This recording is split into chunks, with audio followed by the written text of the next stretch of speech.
America today is going through a time of social upheaval not seen since the 1960s. The focus of this crisis is the traditional family structure, and in particular, one key part, the traditional role of the father. It's like a devastating epidemic that is moving through and leaving a trail of broken hearts and broken dreams in its wake. What is this tragic outbreak? It's the epidemic of disappearing fathers. On today's edition of Beyond Today, we're going to look at the question, where have fathers gone? Stay with us.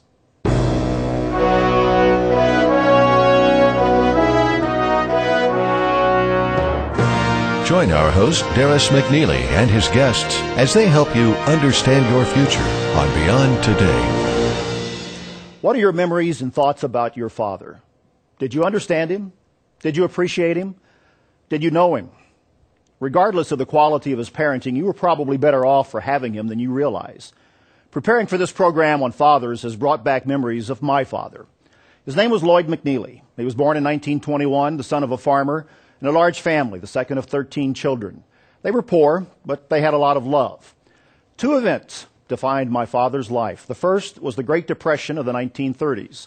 They were already poor, so they really didn't know the difference.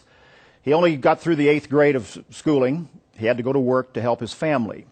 The second event that defined his life was World War II. He was only married a month at the time of Pearl Harbor, the Japanese attack at that point. He was drafted. He became a combat engineer, and he was among the first wave of troops to land on Normandy on June 4th, 1944. After the war, he came home, started a business, had a family.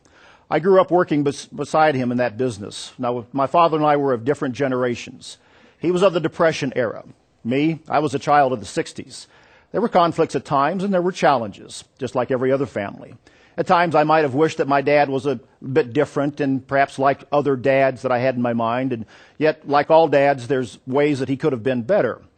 But I eventually came to the point where I realized that he did the best job he could. He was the product of parents who also did the best job they could. When I accepted that what he was and wished for nothing more, I then came to understand my father. I was at peace and could move on with my life and respect him deeply. Now, sadly, it's come to the point in many countries that fewer children than ever will have the opportunity to grow up in a home with a father and a mother. Let's look at the following quote that talks about this. It says, "A generation ago, an American child could reasonably expect to grow up with his or her father. Today, an American child can reasonably expect not to." That's a staggering thought to realize. On this edition of Beyond Today, we're talking about fathers, and we're talking about it with two other fathers who are with me at this time. Gary Antian, who is a pastor and a family marriage counselor and an instructor at a graduate level, and Mario Segli, who is also a pastor. Both have been guests with us here on Beyond Today. Gentlemen, welcome to the program today. Thank you. Gary, maybe you could tell us some memories that you might have of your father. Well, my father is currently still alive at 97 years of age, and it's been a blessing to have him throughout my life. He came over to America as an immigrant from the Middle East. He settled in the country as a little baby. He had to learn a lot on his own. His father died, his own father died, and his mother died when he was about 9 or 10 years old. So he had to make it on his own.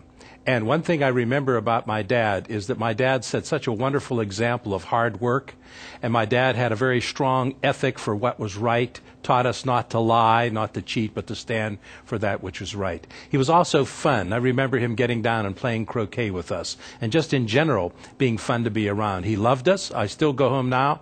When I go to see him, he'll come to the door and give me a hug and a kiss. And that is a wonderful memory. It is. It is. Mario, you have a unique background as well and memories of your father.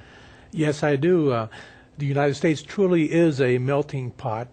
My father was born in Cuba, as I was as well. He became a medical doctor and had to fight for the freedoms there. And then we migrated over to the U.S. And he taught me two great things. One was the courage about your principles that you should live by and, if necessary, die by, and also the honesty, that he was a man that was a medical doctor, but he never prospered very much because he wanted to take the excellent care of his patients and not charge them overly so. So you have these wonderful memories of the model and example that my father set for me and trying to live up to them. Well, all three of us have been blessed to have examples of fathers in our home, and I think we all understand that things have changed. There are some studies that show that perhaps only 40% of boys today are being raised with or without a biological father. What happens when a father figure is not in the home, Mario? This is a tragic situation now.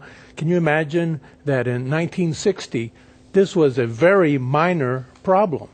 In the 1960, only 1 of every 20 children were going to grow up without father and mother.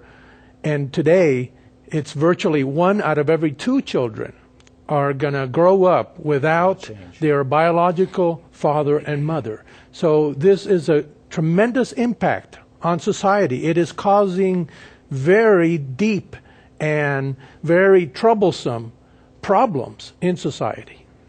Well, when a child grows up in a home without a father, he's missing one aspect of family life.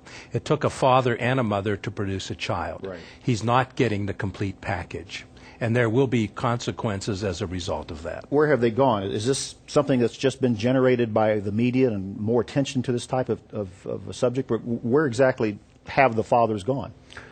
Unfortunately, 2 of the consequences and results of this, well, the first one is the media has such a great impact, and it's telling the young men that they don't have to become fathers. They can just have a good time and not form that traditional family. So one of the cop-outs is just have a good life, enjoy yourselves. You don't have to become attached as a father figure. And the second also has to do with selfishness. Not only the media and the role models being established there, but that you can get away, you can father children without taking up the responsibility. So they vacated that commitment, that responsibility to be a father and to be there. And broken homes also have contributed, because while broken homes and divorce rates are skyrocketing, it separates families. And sometimes even well-meaning dads, what Mario says is absolutely true about the selfishness and the spreading away, but also sometimes well-meaning dads are separated by distance, by maybe new families, and are not able to contribute what they need to their original family. And this has its detrimental effects on the children who grow up in such a home. There's a scripture in the book of Malachi that says to the effect that God desires a godly offspring. What does that mean for families today, Mario? It means that children are not accidents. They are design babies, but not the way the science is saying it. Babies are designed for a purpose, and that is to become godly offspring. And for that, you need a father and mother as it was originally designed. Well, in the same chapter in Malachi, God also says he hates divorce. So the splitting up, the separating of the father and mother would not yield a godly offspring. And you want both parents there available for teaching, for training, for helping those children to grow up in a godly way. The plan is in the family. It is. It is. Well, this is a large subject, a very important one, and an exciting one for us to be talking about today. We're going to take a break, but before we do that, I want to just mention the featured piece of literature that we're offering today, which is Marriage and Family, The Missing Dimension. We've especially prepared this to help families understand their role in the world today, and especially the role of the father. Stay tuned to this message, and we'll be right back.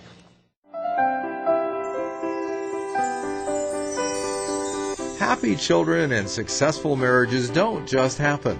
They are not just dreams. They really exist for people who know how to build families through the practices you can discover in your free copy of Marriage and Family, The Missing Dimension.